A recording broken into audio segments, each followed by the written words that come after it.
오늘도 기도의 자리에 나온 여러분들에게 하나님께서 찾아와 주시고 말씀하여 주시고 다시금 성령의 은혜로 공급하시는 이 자리가 될 수 있기를 주님의 이름으로 축원합니다. 그제까지만 해도 금방 이렇게 봄이 올 줄 알았습니다. 그런데 오늘만 놓고 보면 겨울이 아직도 먼 것 같아요. 얼마나 바람도 매섭고 기온도 뚝 떨어졌는지 봄이 여전히 멀어 보입니다. 여러분, 그런데 제가 언젠가 어떤 글에서 봤더니 봄은 한 번에 오는 것이 아니라 흔들리면서 온다, 이런 글귀를 본 적이 있습니다. 그러면서 이어지는 그 뒷 내용이 흔들리지만 반드시 봄은 온다, 이렇게 되어 있습니다. 여러분, 봄이 흔들리지만 반드시 오듯이 우리의 영적인 봄날도, 의리의 응답도 흔들리지만 반드시 오게 될 줄로 믿습니다. 이런 의미에서 옆에 분 바라보면서 이렇게 한번 인사했으면 좋겠습니다. 왠지 당신 속에 봄 기운이 느껴집니다. 한번 해볼까요? 자, 시작. 왠지 당신 속에 봄 기운이 느껴집니다. 네, 할렐루야. 네, 우리 저기 앞에 앉으신 두 부부는 막 닭살이 돋을 만큼 그악하게 쳐다보는데 교회에서는 그러면 곤란합니다. 여러분, 봄은 더디게 오지만 흔들리지만 반드시 찾아오듯이 우리 가운데 영적인 봄날도, 기도의 응답도 흔들리지만 반드시 찾아오게 될 줄로 믿습니다. 오늘 우리가 함께 나눌 말씀은 이 노아 홍수 사건을 배경으로 하고 있습니다.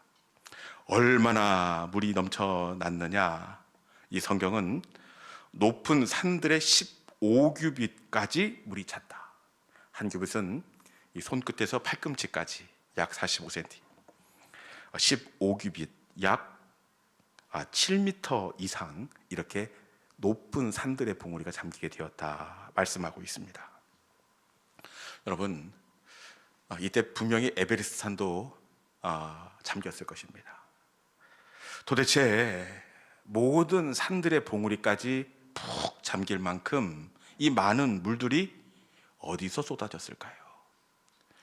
우리는 순진하게 하늘에서 쏟아졌지 이렇게 생각을 하는데 말씀해 보니까 그게 아니더라고요. 우리 창세기 7장 11절에 있는 말씀, 이 노아 홍수의 비가 어디서 쏟아졌는지 창세기 7장 11절에 있는 말씀 같이 한번 읽어볼까요? 자, 시작. 노아가 600세 되던 해 둘째 달 그 달 11의 날이라. 그날에 큰 기품의 샘들이 터지며 하늘의 창문들이 열려. 아멘. 일단 먼저 하늘의 창문들이 열려, 하늘에서 비가 쏟아졌음을 말씀하고 있습니다. 그런데 비가 내렸다 그러지 않고 하늘의 창문이 열렸다. 창조 과학자들의 견해에 따르면 대기 중에 있었던 이 수증기 층이 열렸다, 이렇게 이야기하는 것을 들은 적이 있습니다. 창문이 열렸으니 이 장대비 정도가 아니라 저수지의 수문이 열리듯 한순간에 물이 터져 내려왔다는 겁니다. 그리고 말씀해 보니까 또 어떻게 되어 있느냐, 큰 기품의 샘들이 터지며, 큰 기품의 샘들, 땅 아래에 있는 지하수를 의미합니다. 땅 아래에 담아져 있던 이 지하수들이 한순간에 솟구쳐 올라오고 하늘에서는 그 대기층에 있었던 수증기가 문이 열려 쏟아져 내렸습니다. 여러분, 이러니 한순간에 온 땅이 물에 잠기게 되었습니다. 성경에는 이날 비가 내린 날짜까지 정확하게 기록이 되어 있습니다. 그럼에도 불구하고 상당수 많은 사람들, 아니 대부분의 사람들이 이 노아의 홍수를 믿지 못하는 경우가 많이 있습니다. 여러분, 그런데 지구 곳곳에 지금도 노아 홍수의 흔적들이 고스란히 남아 있습니다.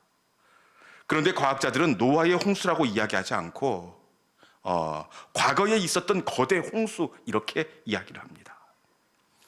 여러분, 물이 온 땅을 덮은 이 대표적인 홍수의 흔적이 지금도 고스란히 남아 있는데 그것이 바로 이 화석 연료와 화석입니다. 이 화석 연료의 생성 과정을 노아 홍수로 해석하지 않으면 이것을 설명할 수가 없습니다. 화석 연료는 원유와 석탄을 의미합니다. 여러분, 이 원유와 석탄, 이것이 노아 홍수의 결정적인 근거인데, 이 석탄이 어떻게 만들어졌을까요? 이 거대한 나무들이 한순간에 땅속 깊이 매몰이 되고 거기 위에 토층이 쌓여서 압력으로 다져진 다음에 탄화 과정이 일어나면 이것이 바로 석탄이 됩니다. 원유는 이 거대 동물이 땅에 묻혀서 이게 다져지면 그것이 바로 원유가 됩니다. 여러분, 그런데 이 석탄의 원료가 되는 이 나무가 이 한두 개, 그리고 땅 위에 쓰러져 있으면 이것은 석탄이 아니라 뭐가 되죠? 거름이 됩니다. 거름. 석탄이 되기 위해서는 반드시 땅속 깊이 묻혀야 되고, 그리고 한 개가 아니라 석탄 캐보면 여러분 계속 캐면 나오고 캐면 나오고 캐면 나와요. 엄청난 약의 나무가 동시에 매몰이 돼야 됩니다. 여러분, 이 거대한 나무들이 동시에 매몰되고 이 토층이 쌓인다. 이 나무를 누가 옮길 겁니까? 이것은 거대 홍수로밖에 설명할 수가 없습니다. 그리고 이 화석을 보면 노아 홍수를 인정할 수밖에 없는데, 우리나라는 이게 조금 드물긴 하지만 이 터키 같은 경우에 가보면 물고기, 이 조개, 이런 화석이 바닷가 근처가 아니라 해발 1000m가 넘는 그 산 꼭대기에 물고기 화석이 이렇게 발견이 됩니다. 여러분, 왜 산에 물고기가 올라갔겠습니까? 왜 산 꼭대기에 조개가 올라갔겠습니까? 거기까지 물이 찼던 거예요. 그런데 비교적 어류 화석은 희귀하고, 그리고 대부분 조개 화석이 상당수 발견이 되는데, 물고기는 왜 별로 발견되지 않았느냐? 물이 빠질 때 물 빠지는 속도와 함께 헤엄쳐 빠져나갈 수 있습니다. 그런데 조개는 이게 달리기가 꼭 저 같아요. 느릿느릿 여유가 있어요. 그러다가 산 꼭대기에서, 그리고 그 토층이 갑자기 매몰되면서 이 조개 화석이 생겨났다는 겁니다. 제가 부임한 지 얼마 되지 않아서 장효동 집사님 댁에 신방 간 적이 있는데, 이 장효동 집사님이 소시적에 이 기다란 이 트레일러를 운전하는 기술이 있었다고 이렇게 말씀을 합니다. 우연히 실력을 인정받아서 그 옛날에 이 터키로 이렇게 착출되어서 일하러 가신 적이 있었다, 이렇게 말씀합니다. 그러면서 그분 하시는 말씀이, 목사님, 그때까지만 해도 제가 교회를 잘 다니지 않았는데 터키 산 꼭대기 절개지에 무수히 남아있는 조개 화석을 보고 제가 노아 홍수를 믿게 되었고, 그때 제가 하나님을 마음속에 믿음으로 영접하게 되었다, 이런 고백을 하신 적이 있습니다.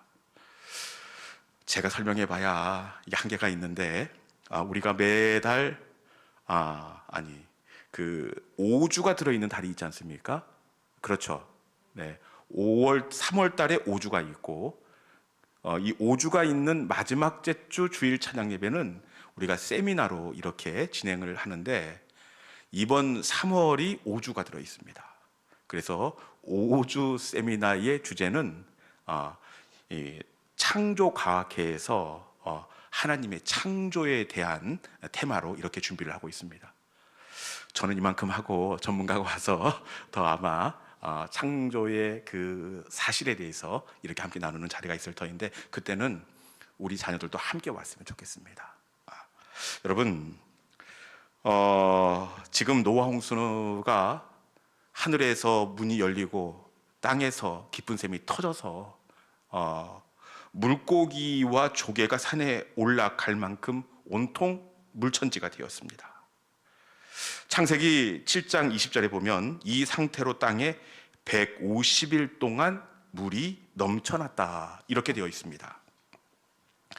여러분, 150일 동안 하늘이 열리고 땅이 터져서 고인 물입니다. 이 노아가 생각할 때 도저히 이 물을 어떻게 할 겁니까? 물이 줄어들고 묻이 드러날 기미가 전혀 보이지 않고 있습니다. 그렇지 않습니까? 그런데 이 상황이 어떻게 되느냐? 우리 창세기 8장 3절에 있는 말씀, 이 엄청난 물이 어떻게 되는지 창세기 8장 3절에 있는 말씀 같이 한번 읽어보도록 하겠습니다. 자, 시작. 물이 땅에서 물러가고 점점 물러가서 150일 후에 줄어들고. 아멘. 물이 어떻게 되었습니까? 땅에서 물러가고 점점 줄어들었다. 이렇게 말씀합니다. 점점 줄어들어서 마침내는 이 정처 없이 떠다니던 노아의 방주가 아라랏 산에 정착하게 되었습니다. 저는 여러분, 이 밤에 우리 가운데도 점점 물러나고 점점 줄어드는 하나님의 역사가 있기를 주님의 이름으로 축원합니다. 염려의 물도 줄어들고, 연약함의 물도 줄어들고, 삶의 무게도 줄어들고, 슬픔도 줄어들고, 눈물도 줄어들고, 점점 줄어드는 은혜가 이 시간 우리 가운데 있기를 주님의 이름으로 축원합니다. 여러분, 그러면 어떻게 이 많은 물이 줄어들고 또 줄어들어 묻이 드러나게 되었을까요? 그 물 어떻게 말렸을까요? 우리 창세기 8장 1절에 있는 말씀 같이 한번 읽어봅시다. 어떻게 이 물이 줄어들게 되었는지 8장 1절. 자, 시작. 하나님이 노아와 그와 함께 방주에 있는 모든 들짐승과 가축을 기억하사 하나님이 바람을 땅 위에 불게 하심에 물이 줄어들었고. 아멘. 어떻게 줄어들었습니까? 하나님이, 그리고 마지막에 하심에. 아멘입니까? 하나님이 하셨기 때문입니다. 여러분, 인간적인 눈으로 보면 도저히 불가능할 것 같고 사람의 생각으로는 도저히 방법이 보이지 않습니다. 그런데 하나님이 하심에 점점 줄어들었고 마침내 마른 땅이 드러나게 되었습니다. 여러분, 하나님이 하시면 줄어들고, 하나님이 하시면 감람새 잎사귀가 피어나고, 하나님이 하시면 정처 없이 떠다니는 방주도 반드시 머물게 될 줄로 믿습니다. 여러분, 하나님이 하시면 됩니다. 성경이 뭐냐? 성경은 하나님이 하시면 된다. 하나님이 하신 일들을 기록한 책이 바로 성경입니다. 하나님이 하시면 홍해가 갈라지고, 하나님이 하시면 앗수르 군대가 떠나가고, 하나님이 하시면 죽은 자가 살아나고, 안진뱅이가 고쳐지고, 하나님이 하시면 떨어질 것 같지만 통에 기름과 가루가 떨어지지 않는 것을 보여주는 책, 이것이 바로 말씀입니다. 여러분, 사람은 할 수도 없고 불가능하지만 하나님이 하시면 묻이 드러나고, 하나님이 하시면 죽은 줄 알았던 감람나무 새이파리가 다시 돋아나게 됩니다. 이 밤 하나님이 일하시는 밤이 될 수 있기를 축원합니다. 점점 줄어들고 점점 물러가고 점점 열려지는 은혜와 복이 이 밤에 우리 가운데 나타나기를 주님의 이름으로 축복합니다. 그러면 하나님은 어떻게 물을 줄어들게 하시고 묻이 드러나게 하셨느냐? 우리 8장 1절 말씀 중반 이후에 보니까 하나님이 어떻게 하십니까? 하나님이 바람을 땅에 불게 하심에 물이 줄어들었고. 바람을 불게 하심에, 바람을 불게 하셔서 물이 줄어들게 하셨습니다. 바람이 불고 나니까 2절에 기쁨의 샘도 닫히고 비를 퍼붓던 하늘의 창문도 닫히게 되었습니다. 그런데 하나님께서 문제를 해결하시는 자리를 가보면 항상 바람이 있음을 알 수가 있습니다. 애굽의 메뚜기 재앙이 어떻게 떠나가게 되었습니까? 출애굽기 10장에 보니까 강력한 서풍으로 메뚜기를 몰아내었다. 바람이 있습니다. 출애굽한 이스라엘 백성들을 가로막는 홍해를 가르실 때도 하나님이 밤이 새도록 동풍을 불게 하셔서 홍해 바다를 물러가게 하셨다. 바람이 있습니다. 광야에서 이스라엘 백성들에게 메추라기를 내리실 때에도 바람을 통해서 메추라기를 공급하시는데, 민수기 11장 31절 이 말씀을 함께 같이 읽어보도록 하겠습니다. 같이 봅니다. 자, 시작. 바람이 여호와께서 나와 바다에서부터 메추라기를 몰아 진영 곁 이쪽 저쪽 곧 진영 사방으로 각기 하룻길 되는 지면이 두 기빗쯤에 내리게 한지라. 아멘. 메추라기를 공급하시는데 어떻게 하십니까? 바람이 여호와에게서 나와, 여호와에게서 역시 바람이 나와 메추라기를 내려주셨다, 이렇게 말씀합니다. 여러분, 이 밤 우리 가운데에도 하나님의 은혜의 바람이 불어오기를 주님의 이름으로 축원합니다. 그러면 이 바람이 뭐냐? 여러분, 하나님에게서 나온 이 바람은 바로 성령의 바람이 되시는 줄 믿습니다. 여러분, 왜 이 바람이 성령이냐? 오순절 마가의 다락방을 봐도 여러분, 이 바람이 불었는데 바람만 분 것이 아니라 급하고 바람 같은 성령이 그들 가운데 임하게 되었습니다.